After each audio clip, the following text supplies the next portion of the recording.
I'm going to tell you how you can avoid overpaying for an income property. Hi, my name's Keith Weinhold. I'm a writer for Forbes and the Rich Dad Advisors.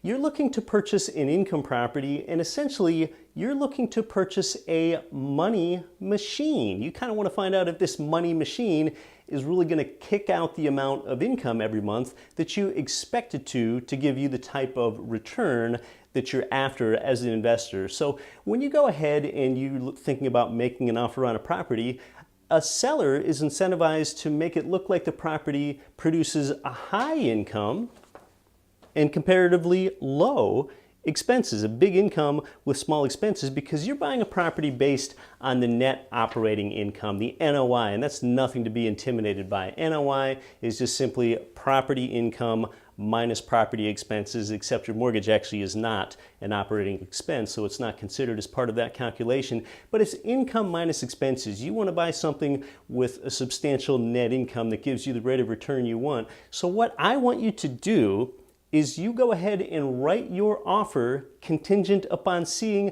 the seller's Schedule E. What's Schedule E? You don't need to know all the details about that now, but Schedule E is basically just a form that your seller submits every year as part of their taxes. It's just a form from the IRS.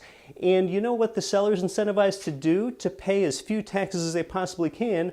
They're incentivized to do the opposite of what I showed you earlier. On Schedule E to the IRS, your seller wants to show a small income and really big expenses. So you want to write your offer contingent upon seeing the seller's Schedule E, because that's where they're incentivized to underreport income and overreport expenses. So when you ask the seller for their Schedule E, you are in a substantially better negotiating position and you will avoid overpaying for the property.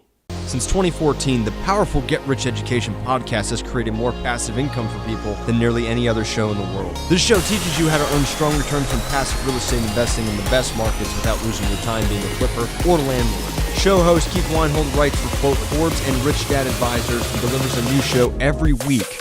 Since 2014, there's been millions of listener downloads in 188 world nations. He has A-list show guests, include top-selling personal finance author Robert Kiyosaki. Get Rich Education can be heard on every podcast platform, plus it has its own dedicated Apple and Android listener phone apps. Build wealth on the go with the Get Rich Education podcast. Sign up now at GetRichEducation.com.